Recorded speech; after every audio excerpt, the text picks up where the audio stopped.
Welcome into Rounding the Bases Live, presented by Enterprise Bank and Trust. My name is Joel Goldberg. Happy Tuesday, everyone. And a little bit late getting on today because my computer right now decided that it just wanted to get a break, I guess. Sometimes these things happen. I always have a really good solution for them. My very, very complicated technological mind says reboot. Rebooted, and here we are. It happens. We're all living in that world. Big thanks to my sponsors, Enterprise Bank and Trust. Hashtag no stopping you. What I love about Enterprise, the culture and the people that they had a great discussion with them yesterday. It's so nice to align with a company that has similar values. I could say the same about KC Cattle Company. They are veteran owned and operated, led by former U.S. Army Ranger Patrick Montgomery. Wagyu beef, steaks, brats, ground beef. Those are bacon cheeseburger brats, by the way. Award-winning hot dogs and more. Just check out their website. They're in Weston, Missouri. They deliver to all 50 states, and they have updates on their social media all the time. Tomorrow's Wine Wednesday. If you're down in Johnson County, 15% off all bottles of wine at JJ's Wine and Spirits. They've got a Facebook page, so you can see them there. Phenomenal customer service all 7 days a week. JJ's Wine and Spirits. My guest today is one, and I mentioned this on a LinkedIn post this morning and a Facebook post, that what I love most about my business in terms of speaking, podcasting, that began in the last few years, is the people that I've met and the what I would call the networking game of having a group of people that you trust, that you get to know, and then they lead you to one person and the next and the next. I know along the way, and a somewhat recent guest on the show was Anthony Clervy. And Anthony, when we got off, said, I got to introduce you to this guy, John Hall. And John has now introduced me to a million other really cool people. And somehow I'm living in his world right now and learning from him. He's also recently named top virtual speaker and somehow pulled me in with that group too, which was a huge honor. And so I'm really happy right now to visit, I believe, from, we could call it the home offices, I guess, in Columbia, Missouri, right? I assume you're in Columbia, right, John? Yeah, is it the pictures of my daughters drew on the back here? Does that give it away? But no, this is my office at work. I just like Oh, my you're at work. Okay. daughter's my daughter does good art, so I just put it up. You know what? It's well, it still makes it the home offices of your company. Just you're not at home right now, which is probably nice to get out of there a little bit. And hey, we got a chance to get your daughter's artwork into the podcast. Thanks for joining Rounding the Bases. There's so many different things that I want to talk to you about because you are involved in so much.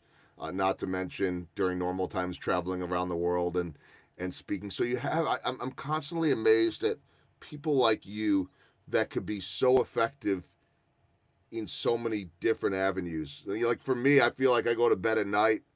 It's like, man, I had 100 things that I really needed to be good at, and I don't know if I was good at one or two. Boom, boom, boom, boom, boom, boom, boom. But let's start with this. Tell me about the different ventures that you have. I know calendar.com certainly is a big one. And then we'll get into a little bit of the John Hall story. But tell me about all the different things you're involved in.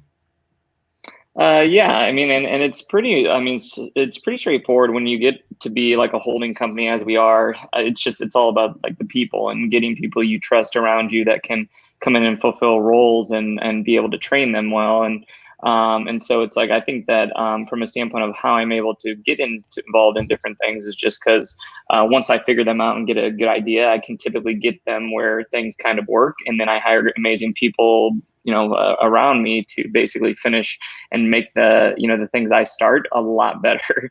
And so that's what I spent this morning doing with a new employee that just started yesterday, actually. And so from a standpoint of like what we're involved in, really it seems like it's obviously a lot, but I mean, it's pretty straightforward on like how we actually got here. So this company that I was involved in was a company called Influence & Co., which was my second company that had started. We exited in 2018. It was a very friendly acquisition where my co-founder is now the majority owner. There we still are close. And even the investor that came in, I'm still close to the investor as well. And so from a standpoint of I exited that company, which they did byline content, so media placements in a lot of the larger pubs like the Entrepreneur Inc. Publications of the world. And I actually met my business partner for Calendar and some of these other things because we had worked together, because he had a company that did a lot of media placements, that was involved with the ICO. And so after selling that, ended up getting involved with him. He was involved in a couple different businesses, and then we started Calendar together. We ended up buying real estate here, and we have a real estate company that's developing kind of a campus for the companies that we're involved in. And so we've got some real estate, a Calendar, which is a productivity app that does scheduling and time management there. And I do a lot of speaking with the book Top of Mind, which that's about how we engage people consistently so that we're on their mind at the right time and the right moment.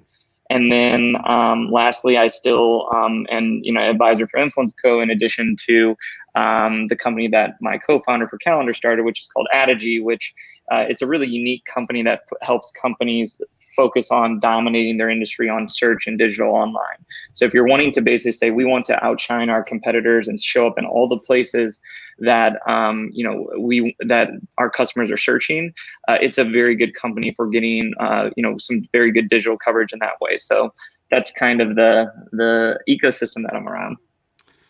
And that's something that everybody's thinking about nowadays too, in terms of what you're doing with Adigi. So back to a little bit of where I was going with that question, and you talked so much about all the different avenues. What are the keys for you, and also being a dad and a husband? What are the keys for you in terms of finding that work-life balance? I mean, for me, it's I'm very different. I think people talk about work like balance in such this positive, like, oh, you have to do this in this particular way, and it's just to sound good, to be honest with you, and to get someone to be like, oh, you're an awesome boss because you're in support of work life balance. For me, I try to identify like what's truly going to make someone happy. Because I've also seen somebody who spends a lot more time at home for long periods of time that ends up not being happy because they like a challenging work life. And if you create a work atmosphere, that's part of us building the campus here, is that we want to create an atmosphere that people look forward to. We also want people that care about each other in the office, that actually look out for each other's interests. And so I think the first step is, as employers, you create an environment that is comfortable, that people look out for each other. They want to challenge each other. They want to hold each other accountable. They want to bring out the best in each other. And then when you do that, then you can really get a good balance, because people, don't look at, oh, I can't wait to get home because my work sucks, which a lot of people do. And so I think that for me, it is, you create your workplace that people, care about each other, they have fun, but then you create the flexibility. Because like the best people for me want to work. They don't want to play ping pong all day. But you want to create the flexibility that if, they have an appointment at 1 o'clock in the afternoon, then they can go up and be there and for their kids. If their wife or husband want them home by 4 one day, then we need to do everything we can to support them and getting them to have that flexibility, so that they can live a life that is, hey, I'm there at important times for my family, but then I'm also very focused, and I'm supported at work in a way that I bring out my best self. And so that's where I've seen the best kind of work-life situations, is that if you make someone happier, either at home or in the office, they affect the other. And so it's not just about some sort of a prescription or formula that you do, like, oh, give people this time off or this. You look at every employee differently. You look at and you say, how can I create this atmosphere at work and then support them in home? And this is the kind of the best thing that's going to bring the best out of them in both of those areas. Yeah, it's so interesting because we're seeing so much of that thought process, which to me seems so obvious, but it's been missed in numerous professions for generations. You see it in schools now, the Mm. way of teaching in the past. And I actually think that what will come of this pandemic is more of an open mind and a flexibility. As we saw, and I think your kids are younger, but I mean, I've got teenagers, and I got one that thrives in that classroom setting, and I've got another that really thrives outside of the classroom setting, and I think they're both equally intelligent, and they both have amazing. Of course, I mean, I'm the biased dad, but they both have amazing characteristics and qualities, but yet once they went home, things were different, and Yeah. some people need structure, some people need less structure, And it's been really interesting to me just to watch not just the pivots, which I've talked about a lot on this podcast, but just the change of mindset that, hey, wait a minute, we don't necessarily have to do the same thing we've always done Hmm. to be productive. And I think that's a little bit of what you're talking about. I mean, right away, when I asked you about, all the different endeavors and avenues, you talked about having good people. You talked about training someone. And, I know how important to you relationships are. What challenges in terms of your world and your companies have there been during this pandemic where you haven't had that face to face? Well, you're a connector, you're a networker. I personally have found that it's still very doable like this. What have you seen? Yeah, it's certainly not what I wish it was because I Yeah. love seeing you. I mean, I wish I could see you and we could sit down and have a beer and it's Mm-hmm. more natural. I enjoy being around people. I think we're meant to, at least me, I'm also an extrovert and my wife, she's done really well in this environment because she's an introvert. And she has a husband that's at home more. And so it really depends on the person. I think that you can do things like I immediately out the gate was like virtual drinks with people, virtual coffees, virtual. So it's like I think I had to overcompensate and like I typically get to see these people, so I'm going to make sure like legitimately the first week this because we were one of the early companies, like early March we sent our employees home, and probably March 7th or 8th was like my first, like I think it was Matt Camp who's in St. Louis. I was like, hey, let's have a beer, and we both had Coronas, so we were like Corona beers, and we were just trying to say, hey, this is a horrible thing, but we're trying to make the best out of this, Mm-hmm. and that's the message we were sending each other. And and I think I'm actually talking to him this afternoon, ironically. But I think that I probably stay in touch with people a little more frequently. Mm-hmm. It's not as intimate because we're not in person, but I think that you try and find ways and thoughtful ways to engage them, even by commenting. If they say, "Hey, by the way, there's an important my daughter has this thing coming up," like write down the note and like write down little things that you can do to remember. Like the thing with you, Joel, as I told you, I was like, you won't forget me, and I don't mean that in a cocky way of like, oh, I'm that memorable, because I'm really not. But what makes me memorable is that I stay consistent, and then I write things down. I listen, and you can make these connections virtually just by listening, asking the right questions. We Mm-hmm. just sent out 2 gifts today. We sent out a baby blanket for a client that just got a baby that was just had a baby that was so excited. We personalized everything for it, personal note. And I think that during these times, it's never been more important to listen, identify areas where you can have emotional connections with people, and then be very consistent over time. Because if you don't, you just don't have the luxury of having the as much in person time. So I would strongly recommend doing that during this time.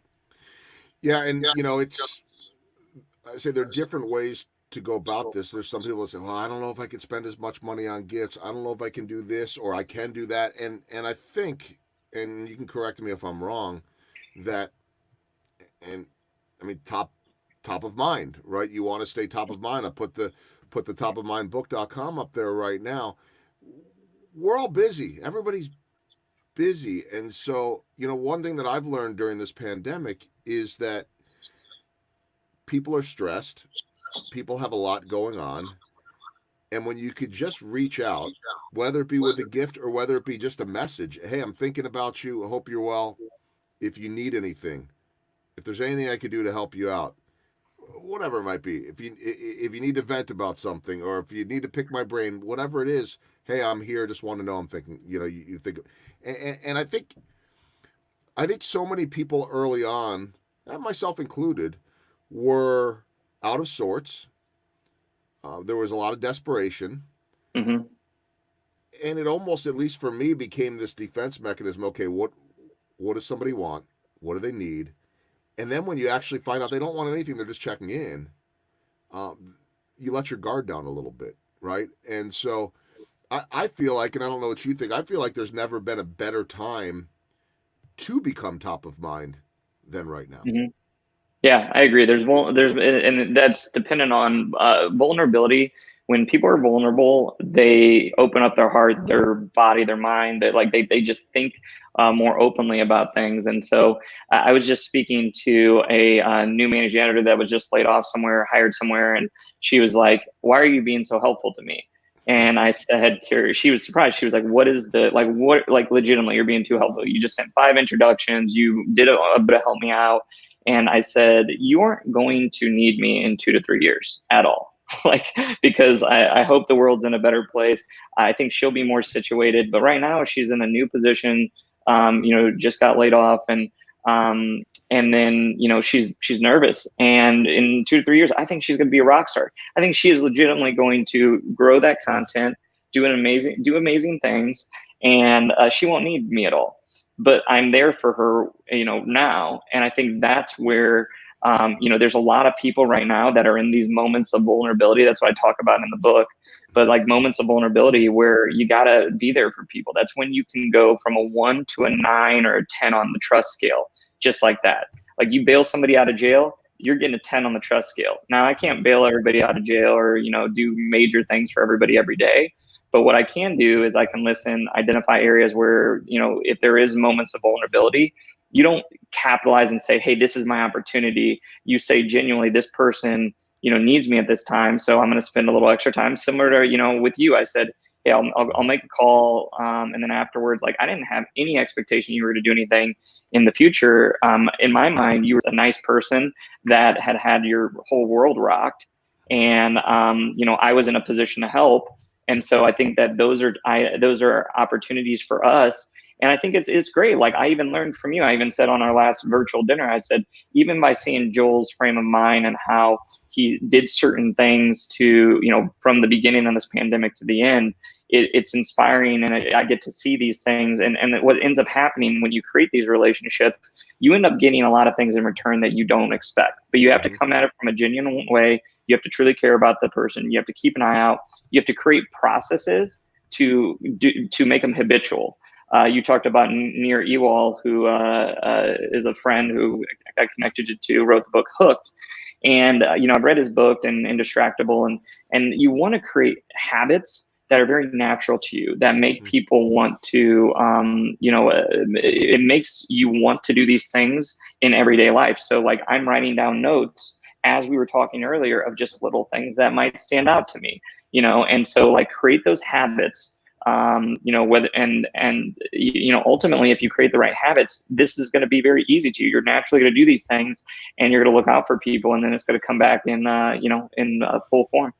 Yeah, we always hear the expression about whether it's karma or it just always comes back, and it does. But I think we could call it whatever we want.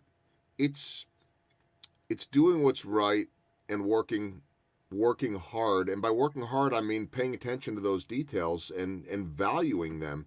And so when it comes back, like you reached out to me. I told you this on our call, but I'll share it as a moment of vulnerability. But when we got off of our call, I was a bit overwhelmed, and I was just having one of those days. This was at a point, and I'd have to look it up in my notes. It was probably early May, maybe, I don't know, but this was at a point where I was still day to day trying to figure out what the heck was going on, because I was a guy that was out of work and getting this podcast going and virtual speaking going and all of that type of stuff. I was overwhelmed, and I figured out the pacing now. I far from figured it all out, but I got off and I'm like, man, I like that guy a lot, but I don't know if I'll ever hear from him again, and I don't know what. I mean, I was a little bit lost, thinking, man, I'm not. This guy's traveling around the world and speaking, and he's making a huge impact, and he's got his book, and he's got his companies, and here I am, like, and then you reached out like the next day, and then I'm on that virtual dinner with you, and now here we are here, and I can't wait to get that beer. I had a drink a couple of weeks ago, or maybe it was last week, with our buddy Anthony Clervy, and it's amazing how small the world is. I told you this. I was on a phone call or a Zoom last week with a guy that I was supposed to have connected with back like in November, December, and things just, how it goes. And so we're finally on a call, and he says, I know this guy. I used to work for this guy in Colombia, and he's got this company, and blah, blah, blah. And I'm like, man, sounds like he's describing John. And I'm like, who is it? He goes, John Hall. And so this is Ryan O'Connell, who will be on the show soon. It's amazing what the networking world can do when you just help people. Like, you didn't reach out to try to help me with any asking for anything in return, but it will. It's just going to come back. Um, a guy in my network by the name of Michael Tracy, who owns a human resources company, Omni Human Resource Management. He said something to me early in this pandemic. We were on the phone. I got to reach out to him again soon. And he said this is what he's telling a lot of his clients regarding their employees. But I'd say it goes to your network too. He said that there is a mental equity that is being built right now. Mm-hmm. That when this is all done, people will remember how you treated them, good or bad. It just, it, it's a little bit of the top of the mind, but I think it's almost back of the mind too. Like, you remember what that feel was, and it seems to me like that's something that you pay attention to every single day. Yeah. And I think that, like, you'll start being attracted to people that think like this and look out for others. And I think that, part of business, like, like, at this point in my life, I've been lucky to have financial success where it's like, I'm not worried about, like, there's a lot of people that are worried about paying bills right now, which is like, my heart goes out to them. It's like, this is a very difficult time for a lot of people. For me, it's like, you at some point, if you're just smart about things and you keep working hard, you'll be at a point where you don't, like, finances are not the end all. And I think for me, it's also about how you are as a person while you're on this earth. And I think I've seen a billionaire entrepreneur that is completely selfish and a taker. And I've seen a billionaire entrepreneur that, actually, let's screw it, not billionaire, let's just say just somebody who has enough to pay his, bills healthy. And that person is a lot happier. And that's what I try to tell people is, like, we're actually talking about my business partner and I, we were talking about this. He's working on a book right now, and it's called The New Version of Wealth. And I think we're looking at things differently these days than we used to. Like, when I was a kid, it was like, all that mattered was when you said, are you wealthy? It was, how much money do you have? And I think nowadays there's new versions. There's time, your value of time, as well as something that's really valuable to you, your reputation, and how people, look at you as a person. Because I know people that know they have a terrible reputation, it kills them inside, but they try to act like they don't care. Experiences. So it's like, I was hanging out with someone the other day where he's like, oh, I've climbed this mountain, I've been in this rainforest, I've been in Montana here, and I'm just like, gosh, that's amazing. Like, that's a wealth of experience. And I think that, how you treat people, that's another wealth. It's like, being proud of the person, or, and how you treated people. That's kind of the karma element here. And so I think that when I try to get people to think about is, like, what is your version of wealth? It's, money is an aspect of it, which it is. I'm not going to act like money doesn't matter, because it does.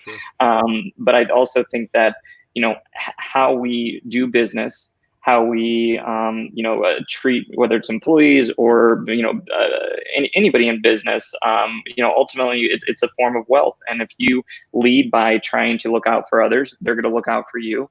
And you're going to have a huge, massive network. And it's not just about creating an opportunity, but it's also, in 20 years, I know it's like some of the people that we know mutually, Ryan. I mean, I've known Ryan for 10 years. I've known Anthony for many years. I know his brother, his family really well. And it's like, those are the things that to me are this additional version of wealth that I love to share with people, because I want them to see that, you can be wealthy, you can have success in business, but you can also do it a certain way that results in all these different other forms of wealth that I think are very important to me.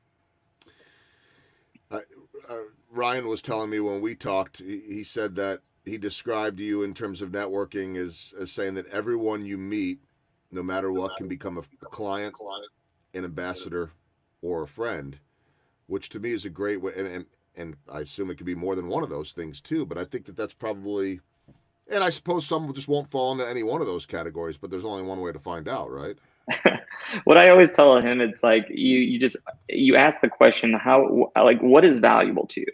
If someone needs me as a friend, then I'm there. And if they're having a tough time, and they, like, I don't care if it's a stranger, if they're like, I'm having problems with my wife, I'm like, okay, well, let me tell you, like, I've had challenges either. Let me listen to you and hear you out. Sometimes people need that friend. and they need someone to listen to them. Other times, somebody's like, I need media placements. You're like, sweet, I can sell you now. Is that cool? Okay, all right, now we're on the same page. But I think that just understanding what's valuable to them and actually understanding like, who, like what role and what I guess how you can present yourself in a way that you're coming off as someone who actually wants them to succeed. It's unbelievable how many sales result in that. And if you've read the book Give and Take, I'm actually listening to it right every morning when I'm running. It's written by Adam Grant, and he talks about how you're either a giver or a taker. And I think like the way that givers are is that if you do it in the right way and you truly look for, what are the valuable ways you can, look out for others, give to others, and it's gonna take different versions. And it also depends on the day. Sometimes people don't want to be sold on a Tuesday when you're talking to them, but you want to sell them. But they might have just had a really crappy budget week. They got yelled at their boss, and then you're trying to sell them. It's like that's why it's so important. I call it almost like value journalism. So I want you to be a value journalist where you go in there and you're trying to figure out what value that you can figure out for them and give that to them. If it's sales, sell the crap out of them, go for it. It's going to be a great sale. If it's not sale and you're being a good journalist there, then you better not sell them on that day. And so I think that that's kind of how my mind works is I'm more that kind of journalist on understanding the value of the relationship and what they're looking for. Fascinating. And you've just now added a book to my list, so I've got to add Give and Take to the list right now and get that on Audible so that I can. I'm trying to get back to eating healthy and working out more and all of that, which I basically decided to ignore all of that for the first few months of the pandemic. But now that baseball is potentially coming back in a month, I got to get this broadcast body back, which really isn't much of anything. But better late than never. We do apparently have baseball coming back in a month, which better late than never. It's a whole other discussion. Do not have me go off on a rant right now about how we should have been starting earlier, but so be it. That's the way of the world. No, and I've thought about this a lot too because. I would have, if I hadn't started the whole speaking thing 3 years ago, which I've told you kind of happened on a whim and with some advice from some friends. And I don't know what I would have been doing during this pandemic. I mean, I would have done some more baseball related shows. I'm doing one baseball podcast right now, but I don't know what I would have done. You can't start a network or create something without a network like that. But now suddenly what I know is, and I'm not going to talk too much about this, but I think there's a good chance there's no baseball season in 2022 because their labor agreement's up at the end of December of 2021, and if they can't figure out how to figure out labor issues, and if they're going to have disputes because of a pandemic, how are they going to do when they've got to come up with a new 6-year agreement? So you know what, I'm ready to go off into other avenues as long as I need to do that, and I know that I can because of the connections that I've made, the trust, the relationships that I've made. That's different, by the way, than, hey, we've seen that guy on TV before. Sure, we'll give him a shot. It gets me in the door. But my last 3 years has been all about building relationships and trust and network. And I love that end of things. And by the way, that applies to any profession. I mean, that leads to what we call clubhouse chemistry or locker room chemistry, which is one of those things that is hard to define. But when you have the right type of people. I had someone with the Royals recently say to me that we don't. I think the words were something along the lines of "we don't sign a-holes," and that's part of bringing the right people in. So, these are things that take time. They don't happen overnight, and when you talk about top of mind in your book. How much of this is, you talk about habits. How easy is it to build these habits? How long does it take? Is it a muscle memory like working out day after day? Because I always say culture is something that you can build, but once you build it, you have to keep working on it. You don't just get there and stop. Is that similar here in terms of being top of mind and all these best practices? No, I actually think it's more like riding a bike. So it's like once you actually figure it out, your brain kind of is naturally that way. And so that's what, I mean, I think also part of it is when you surround yourself with the good people, you're reminded of it constantly because you see these great people, like, you know, some of the people that were on our last Yeah. dinner, you know, that you see them do it and it inspires you, you know, again. And so I think that honestly, once you make a big effort to kind of create these habits, I think writing stuff down, keeping track of relationships, what's value. So it's like I had a spreadsheet of like people that I meet, what's valuable to them that I go over about once a month. Now I don't because I'm somewhat trained in it, but like I would go over it once a month, all the new people I met, what's valuable, and I would almost treat it like it was a test. As funny as this is that I would go through and be like, okay, Joe Goldberg, he works for he worked for the Royals. Tough time because you know, obviously baseball is not happening. So I actually almost talk about your story in my mind, so that and I go over it similar to like reading a book. And then so then it's like it's in my mind. And so when things happen, you know, like a week later where there's a speaking list or, you know, there's dinner or something like that, you're a lot more fresh. And I also know your story. I mean, you know, and so I think that like I started doing that. And now what I do and as a habit is that like, let's say we were just meeting for the first time here. After this, I take about 2 minutes just to reflect on it. And I don't move on to my next meeting. I'm just like, okay, Joel, some things we went over. So I definitely, or I definitely know he's excited about baseball coming back. I might, and I'm just telling you, I'm not going to do it now that I'm telling you, but I might put a note in the day before baseball to text you and say, hey, buddy, just really excited for you. I know this is important to you. And so I'll put that on my calendar. So I'll use calendar.com, the little plug there, to schedule that. And then you'll get a text the day before, you know, opening baseball. Like Yeah. I've become my own director. Go on.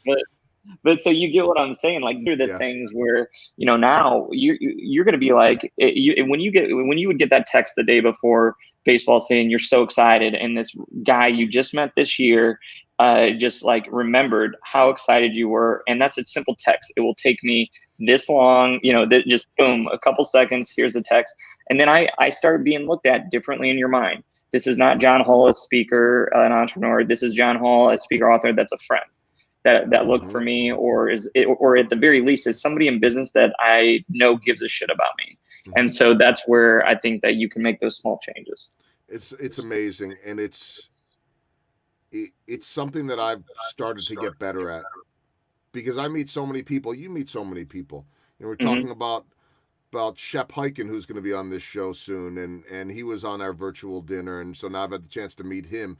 As a matter of fact, it came up on our virtual dinner that we had that he was in a group, and one of the guys in our group, they did little breakout rooms, was Eli Schwartz, and Eli says, you know, I met you in Singapore, and Shep's like, remind me a little bit about. So we meet so many people, especially when you're in a role like that, right, where you're kind of you're the guy. That, you know, for me, it was finding a CRM, which, by the way, I didn't know what the hell a CRM was, you know, 3 years ago. Why would a baseball guy and a broadcaster A lot need of one? people didn't. It's all right. And it's filling out notes of conversations so that I can go back and look at them. But I haven't thought about it in terms of the storytelling, like take it a little bit further. I love that 2 minutes of reflection afterwards, especially because we're boom, boom, boom, boom, boom. As a matter of fact, the CRM that I'm using, sometimes I leave the notes page open. And if you leave it open too long, it deletes what was ever in there, which drives me nuts. It should auto save. So I've lost all kinds of things. It's more than anything. It's a reminder of two things. One, their software needs to be better. Two, I'm so on the go that I don't slow down enough, even sitting in one spot. And so I need to do that. All right, couple quick final things before I let you go. One, we've mentioned this virtual dinner. Oh, my light just went out. See, live TV. Told you I can handle it. We'll just go to outdoor light. I said this on the call. So just to describe it a little bit, John helped organize this virtual dinner with a lot of virtual speakers. It was a gratitude dinner. I don't know if any of us were actually eating. In a real world, we would have been, but I was the one guy on that call that didn't know anybody else. Like the only person that I knew was you, which was just a little bit. And then of course they send us off into breakout rooms of two random, and the one guy that I get is you, which we both kick into there and just start laughing. But it was even in that 5 minutes a chance for me to get to know you better, in just a more real and vulnerable way. And I mentioned this on the call. We're so often on calls where we're like, oh my gosh, I gotta get it to the next one. I gotta get moving, on and on and on. And I didn't want this thing to end. The people were amazing. And these are people that are really, really, really successful. And what I Hmm. came away from it was thinking, as successful as they are, they're better people. And I was left with a feel. You know, when they always say like think, feel, do. I left with a feel of wanting to get to know all of these people better. What was your takeaway? I know you've been involved in stuff like that before, from that event and that feeling, because it was different than a lot of other things that I've ever experienced before. It's that's the secret there is Chris Shembra, the guy who runs Mm-hmm. those dinners, is that he is I mean he's been I've worked with him in different capacities. He's a really good human being, and he has just this gift. And I think that you can work at what he's good at and to get almost as good, but he is very natural at it. But I think that what he does is he's just like, guys, let's be real. I'm going to, and he gets on and he starts out, he's like, we're going to have a real conversation. He's like, if you cry, it's okay. Don't care. If it's helpful, do it. If you want to laugh and have fun, if you want to share things, if you don't want to share anything, it's all good. But he just hits it dead on. It's like, and I think a lot of us want real connection. So when Right. we're given the permission to have real connection and it comes off genuine, we're like, there was a woman that's in my second breakout session that told me something, and she said, I actually have not told anybody that before. And I'm Wow. like, you kidding me? And she's like, yeah. She's like, I don't know. It just felt like the right time. And like, it was like, it was, the question was that Chris did was, he said, who is somebody that you should appreciate more than, and should show more love to, that you don't, or you didn't in your past. And this lady, there was somebody that, had passed away that she just didn't appreciate the way and for me, that's sad to hear from her, but it was such a good reminder. It reminded me, I called my parents afterwards and was like, Hmm.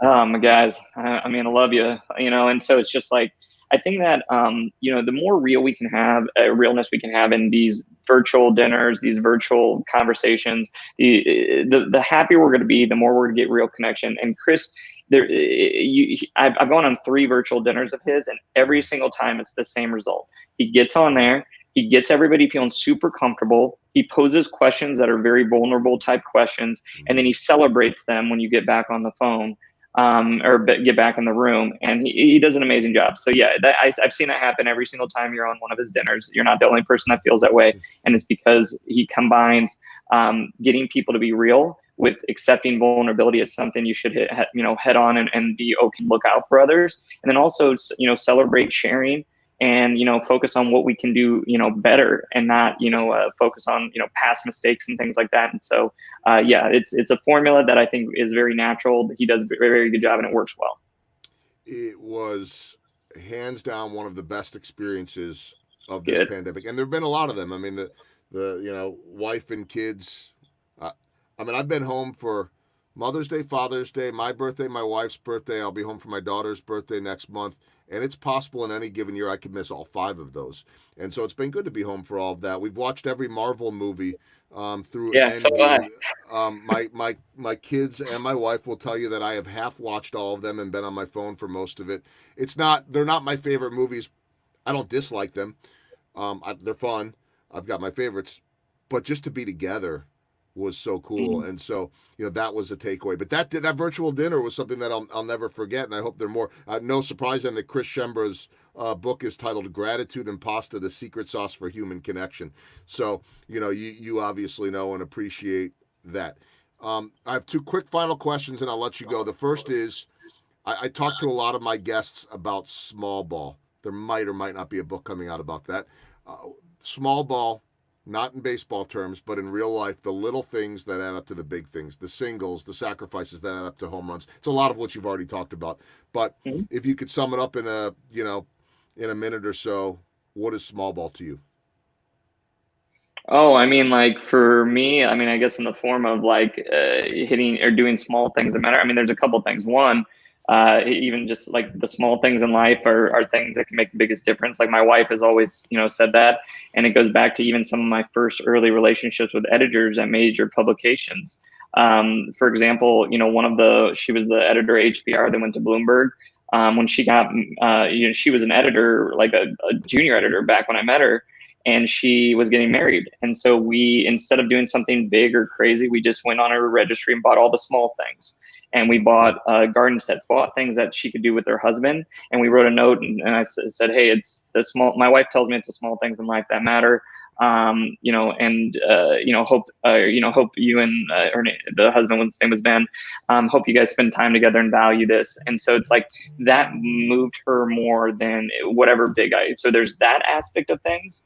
And then there's also the hitting the singles when, like, a lot of times you go for the grand slams and also grand slam people. Like, instead of being like, oh, I want to, talk to, like Chris Schimmer is a good example. I think in 5 years, Chris is going to be so big and so connected and so influential that he won't need my help at all. But he'll remember, and it's like, he'll remember the little singles I got him here. Mm-hmm. And I think that from my standpoint is that, that's what I'm seeing is that I've looked at this for years of trying to hit, consistent singles, and not just go for big, home runs. And what's ended up happening is that over time, they turn into being home runs, honestly, just because these people, they turn up growing and doing these great things. And I was there to, give them not even the single, the little bunt sacrifice, yep, when they needed it. And now, now they remember. And so those are kind of two areas of, I don't even know much about what you were just saying, but that was the first thing that came to mind. No, that was it. You nailed it. There's no right or wrong answer, but I think that's it. It's the little things that add up to the big things. Last thing I mentioned a little bit on my end. What has been your biggest takeaway during this pandemic? I mean, for me, I have the realness. It's just like at the beginning it was scary and freaky, and you were like, material things don't matter as much because it's like I can only be in my house, so it doesn't matter if you have a nice car that can drive all over town or something like that. So I think that for me it was like, I also learned people that weren't, the best friends because they panicked and didn't act, very well and haven't been there for me through this. And so I think it was very clear that it's like, wow, like I have some really good things in my life that I should be, I'm blessed, I'm lucky. And there's other things that just weren't as, good. And I think it helped me realize what's truly important to me, what my version of wealth is. And I think moving forward, this is actually going to help me be a better version of myself than, previous to the pandemic. It's we have all, and I think hopefully we'll all come out of this better, or certainly with different perspectives. And clearly you have that. You can check out so much of John's world, whether it be at Adigi, definitely the book, Top of Mind book, and also calendar.com. There's probably 15 others that I could share. I don't know. But it's a testament to how busy and how driven you are to make a difference in so many people's lives. So, John, I can't thank you enough for certainly spending time today, but also just for the friendship that has begun and for including me in your thoughts. And I'll smile if I get that text on opening day, whenever opening day is. I'm going to smile and say, I should have known that was coming. Well, now it's not as cool, but I was just telling it's for the listeners there. No, because I know. It actually is cool because I'll sit there and I'll think, wait a minute. Okay, it's not a surprise, but where can I be better? Where can I do that better? And so to me, it's it's also a learning experience. Hang tight for 1 sec and say goodbye off the air here, but appreciate it, John, and thanks for everything. Anytime, buddy. All right, so that is John Hall, and my name is Joel Goldberg. Again, just check out my friends at JJ's Wine and Spirits 7 days a week, but tomorrow, 15% off bottles of wine. We love alliteration. Wine Wednesday, southwest corner of College and Antioch. If you're in the Johnson County area, Overland Park. Casey Cattle Company, you could be anywhere in the country. They'll ship to all 50 states. Wagyu beef, veteran owned and operated. It will change your life in terms of meals. Trust me on that one, and couldn't do this without the partnership of the great people at Enterprise Bank and Trust. Have a great rest of your Tuesday, everyone. Hope you'll share this with your networks on social media and all of that. And I'll catch you back here tomorrow on Rounding the Bases Live, presented by Enterprise Bank and Trust.